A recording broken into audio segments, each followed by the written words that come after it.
Hey, thanks for joining me, man. Thanks for talking to me. Um, let's start off by talking about Blackstock Boneyard. Um, when did you initially get involved with the project? Was it pre-COVID? Was this during COVID? Can you kind of give me a timeline of when you got involved and when you did your work for it? Yeah, actually, we filmed this movie in 2017. So it was a few years ago at this point, and I believe we filmed it at the end of October, beginning of November in 2017, if I remember correctly. Yeah, it was just something that came through my agent. I submitted an audition. Apparently, I play a really good asshole. Um, so So it was a really fun one to go. I'm located in Atlanta, so I got to go down to Louisiana to film it, which was really fun. So Wow, and that was 4 years ago at this point now. Um, it had a different title initially. Was it a different title while you were filming?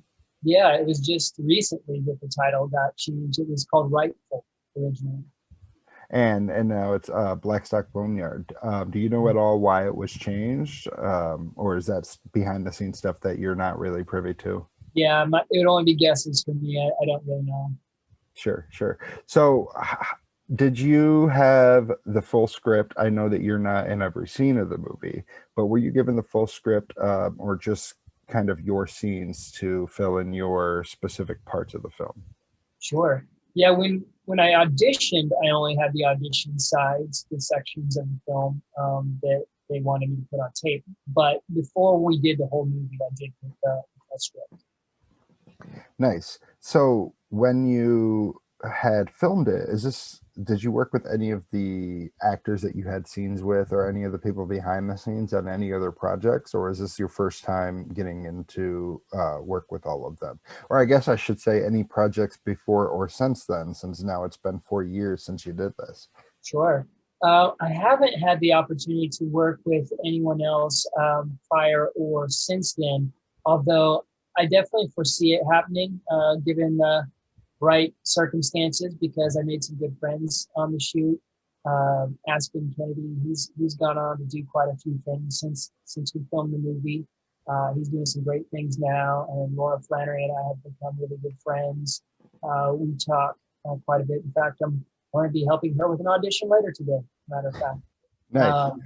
But and so I could see us working together on something. I was talking with the producer, Keithian, just the other day, and he said, "I look forward to working with you again in the future, man." So like, I'm looking forward to when it happens. As far as a specific project, we don't have one lined up, but I hope to work with those guys again. They're good people. And in your words, you say you play a good asshole. Do you feel like you're kind of typecast or typecast hold, I should say? My cat's just walking by, a cat tail popping video. Um, as far as I guess I do. It's not the first time I've played a real jerk, but I That's why I was asking, because I know you've had a couple other roles where you were kind of a dick. But I mean, that's you were one of like your acting is like love to hate. You know what I mean? Like you're that's the performance. So I was wondering if like that's you feel like that's one of your strong suits, or is that something that people kind of offer you roles based um on what they've seen you do before? Yeah, it's a great question because when I first started acting, some of my first roles that I booked were heavy drama, and I actually got into acting because I love comedy. So I love being a huge goofball, and I try to be nice to people in my real life. So I would say the character is different than how I try to carry myself in normal life. But because some of my first things that I booked were a heavy drama and kind of a darker element, I started booking a number of those to begin with, and it wasn't until a little bit down the road I started booking more comedy. People started seeing that there was a comedic side to me as well, and that was simply because it wasn't being showcased in my reel, and I had to book a few of those before people started seeing me in that way. But if I guess like seeing what I've been able to have, what I've been privileged blessed to be able to play over the last few years. I guess I have quite an array of different roles. So it's fun to just step into these different spaces. Some of them are what they call high status characters. What you would see Corey is maybe in the movie here is a high status character. But I've played some real geeks, some nerds, like considered a low status character. So it's fun to just kind of just embody different versions of yourself, I guess. Well, you say when you said geeks, it made me think: Are you're playing Jimmy Olsen and like a Superman versus Doomsday thing, correct? Well, that is on my IMDb. That is a project a friend of mine has talked about, put it up there. I'm hoping it happens. It would be incredible to do. As at this point, there's no funding behind it. So at this point, it's kind of just, it's a hope and a dream at this point. But I would Yeah, I love had to. seen that it was like a fan project. I wasn't sure like what stage that was in. It was included like in the email that I had gotten. It was said that you have that going on and Space Command as well. Space Commands. We might be shooting some more of that later this year. We have a Kickstarter campaign going on right now, because that's an independently made sci-fi series. And the Kickstarter campaign right now is to go towards the fourth hour of our series. So I think we have less than 10 days left, and we're getting close to our goal. So, Nice. granted that goes well, we'll be filming some more of Space Command, so we can be fun. Awesome. And with you've had a role in Mindhunter on Netflix, and I know you did multiple episodes of that. So I was curious whether you feel more comfortable in a serialized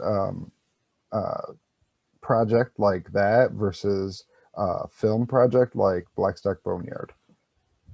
Yeah, both of them are fun. I don't know if I would say I feel more comfortable in either of them. I guess I could say as a viewer and a lover of TV and film, I tend to gravitate towards watching more film simply because I can sit down all in one at one time to have a whole story given to me from beginning to end. It's a little more challenging for me to watch episodic and tune in all the time, but it is fun to just get to play in a role longer. So that's it's really fun when you get the opportunity to keep coming back to set. That's pretty cool.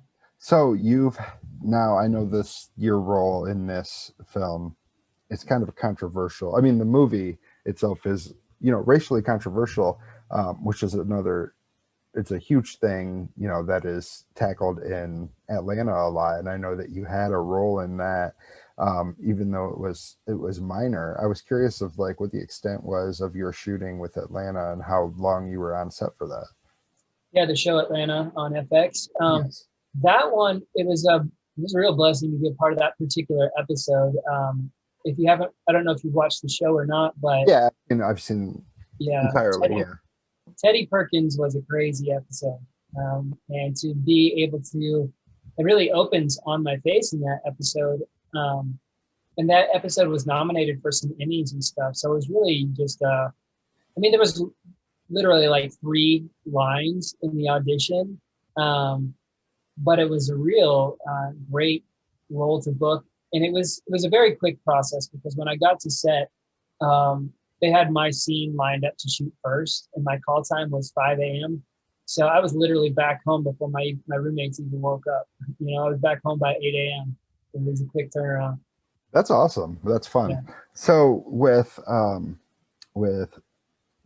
you had mentioned that you initially wanted to, like, you're interested in comedy, and then you started doing a lot of dramatic roles. Now that you've had experience on camera, do you hope to explore the comedic chops, or do you feel more comfortable now in the more serious roles because you, like you've said, played bigger characters, or how bigger scope characters, I think was the way you put it? I love them both, really. It really comes down to if it's a good story or a good character, whether, that's what gets me excited, or something I haven't done yet. Those are the things that are exciting to really dig the teeth into. I have a film right now called In Other Words. That's a romantic comedy on HBO Max that I had the privilege of playing the lead in, and that just came out just last year, actually, or was it? No, this year. This year, times different over the last year and a half. Yeah. Came out right around Valentine's Day this year on HBO Max. So that was fun. I got to work with Chris Kattan in that. Nice. Saturday Night Live legend. Yeah. So that was a real treat there. But I like them both. You know, it's each one of them offers their own fun elements to really play with. When I was looking at your IMDb credits, I noticed that you had a few art credits and animation credits. Is art something that you pursue as well alongside acting? Yeah, I actually got my degree in graphic design. So I'm a big proponent of being very open about this as actors. A lot of people think that actors can solely pay their way as an actor.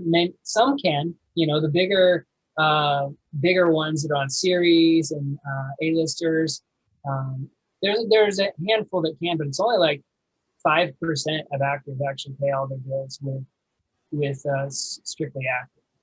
And so I own a web and graphic design business. I got my degree in graphic design, and it's been my waiter job. You know, as I've been pursuing acting, it's been flexible, and I can do it wherever my computer is. So I've been able to be working in the industry, and I've designed posters for people, graphics for films.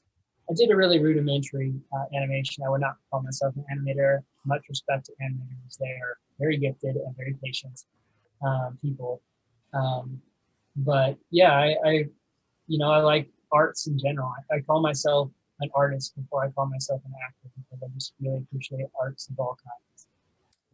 That's really cool. Would you be interested in like doing animation? Like, I know you said that you don't call yourself an animator, but like if you were to be involved in like a voice role, would you be interested in like animating something that you voiced in, or do you feel more comfortable like physically on camera? Definitely physically on camera. When I was studying graphic design in school, I considered a path of animation, but there's so much work that goes into such a small output for me. Like, you know, you could put in weeks and weeks and weeks for 10 seconds of footage. So I have like so much respect for, that's why I say the patience that those guys have to, you know, create things that look realistic. It takes some time, and you know, you see the scroll of credits at the end Right. of how many different, you know, animators are working on a project. And you might have one guy that specializes in the texture of grass or something, you know, like it's super specialized in some of those things. That's crazy. So outside of art, is there anything behind the scenes that you are interested in pursuing as you continue your film and TV career? Yeah, I have done some stuff on the crew side of things. I've actually done a lot of different crew positions. I've been a production assistant. I've been a grip. I've done a little bit of like second AC, second camera, camera assistant camera. I've done, I've helped produce a little bit. So I've kind of dabbled in different areas, but I have interest now in writing. I've been doing a little bit of writing, and I can see myself producing and potentially directing someday. But yeah. Nice. And do you have anything like that you aspire to potentially be a part of, like project wise, as an actor in the future, or even just genre wise, that you are really hoping to break into? Yeah, definitely. I was thinking about this morning. I'd love to be in something as epic as Lord of the Rings. Yeah. Lord of the Rings would be. I love that genre. I would love to be something that fantastical like that. That's a good one. I mean, that's a big one, especially if you got to shoot in like New Zealand, you know, where it's beautiful. Yeah. And I don't think they have COVID. I don't think they've had COVID restrictions there because New Zealand handled it better than we here in the States. But I wanted to know if there's anything that people don't ask you about Blackstock Boneyard or any of your other projects that you would like to mention, or even anything else that you'd like to plug. I always like to give people like a short platform before I wrap, to make sure that you have a chance to plug or mention any social media or projects that you'd like to, or even just anything about this particular movie that other people don't Yeah. get a chance to. Yeah. Unfortunately, I haven't even seen it yet. So I wish I could like. I haven't seen the final cut, so I wish I could like say something a little bit more about it because but I haven't. I'm going to be watching it with most people at the same time. So mostly I can only talk about other things that I have going on. But I would just encourage people if they want to keep up to date on what I'm doing acting wise to check out my Instagram. It's just my name at Bryan McClure.